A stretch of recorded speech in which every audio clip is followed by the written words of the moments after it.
Hey guys, so I decided to start posting a bit on YouTube as well, even though I do post certain movement related concepts on Instagram as well.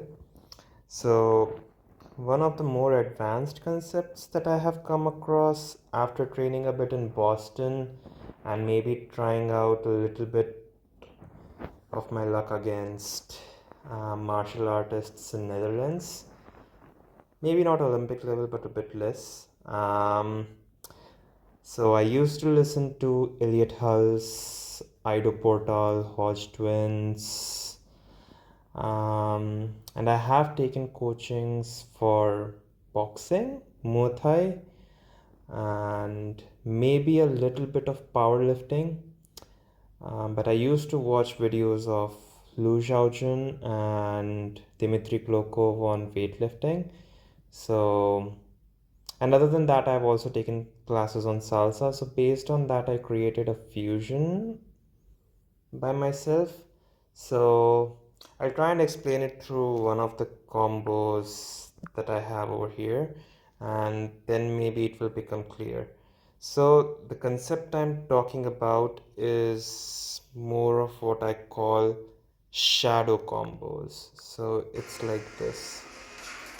So, it's like there was a jab hook, a jab, cross, and a hook, and then a roundhouse kick, as you can see over here, and finally a cross.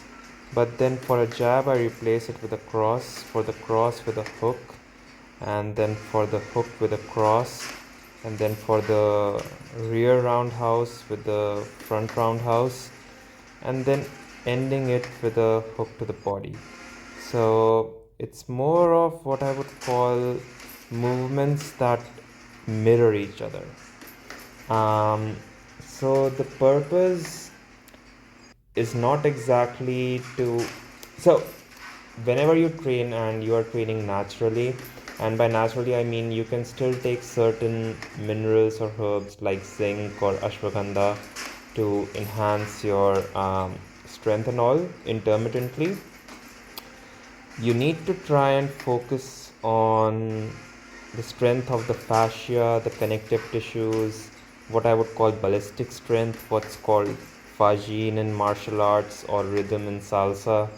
So those things, like, you have a set pattern, but sometimes what helps is trying to mirror. So like replace a jab with a cross with a lead hook, a rear roundhouse kick with a lead roundhouse kick, and try and replace these combos. And every time you try and do the main combo in speed, try and do the shadow combo a little bit slowly.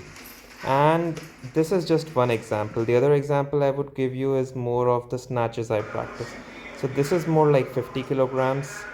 So I usually try hang power snatch and overhead squat. So as you can see here, I tried it slowly.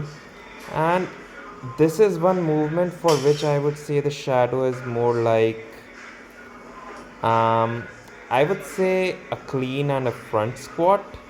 So let me try and browse my way there just to show you what I'm talking about. So, um, let me try things out a bit. Yeah. Okay, so I don't have one of a clean, but I do have one of a front squat, as you can see on my Instagram channel. So this was back there in Boston, as you can see, it's more about like 45 and 20 is like 65 and 570, 140, and so it's like 185 pounds. It's not that much, and I'm not exactly all that good at squats.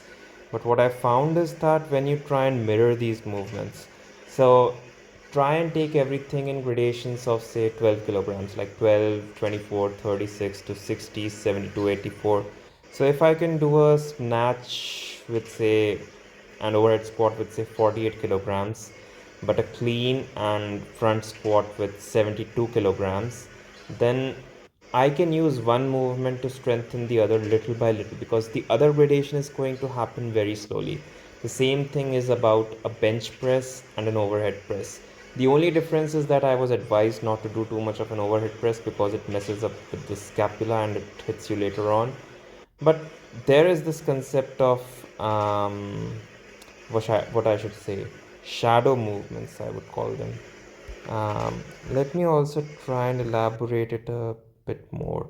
So, another aspect that you could see is that there are certain other movements that I have, like not movements, but you can see that I have this elbow lever over here.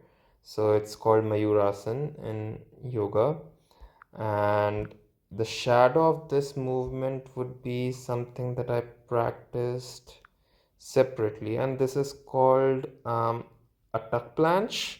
So this is me trying it out in one of my villages, and honestly, those two are pretty different, yet they try and hit the same aspects of the human body or the movements associated with it. And I can offer you another one, and it's something like while sparring with my coach back in Boston, I figured out because I came more from a salsa and yoga background, trying to find rhythm in boxing, so I couldn't hit that many like consecutive punches back then. But sparring with him, I figured out the difference between what boxing is about and what Fajin, that concept in Kung Fu or Karate is about. And as for copyrights, I think Gautam Buddha was Indian by default, so I think I do have the right to comment on it, even though it's more of a Chinese martial arts concept. But as you can see over here, so when you are boxing, it's more of a squat, but when you are doing martial arts, it's more of a torsional jerk. So as you can see, this broken body that is there at the end, that is probably more close to the concept of, I mean, people say they call these things ki, and we don't usually have a similar concept in traditional Indian medicine, which is Ayurveda, because we term it under this broader term called Shaktpath. And Shaktpath is usually associated with, if you take it to the limits, with celestial weaponry. So, and it's a, and one of the main characters, that one of the stories I know is that the lightning god called Indra gifted this to one of the warriors in an epic fight called Mahabharat Karn, and he could only use it once. So it has repercussions, that Shaktpath, but Chinese medicine tends to study this, even though I don't think it has been studied for hundreds of years now, because, like, I mean, Bruce Lee maybe brushed upon it and he knew about it, but he never wished to teach it. Jackie Chan probably knows it, but after that, it has been vandalized, and I don't think even they are in favor of reviving it. But yes, things like, if you build things up slowly and slowly, like, yeah, you can get a glimpse into it. But I guess that's what I wanted to delve into in this video. Yeah. I'll see you again in the next one. Thanks. Bye.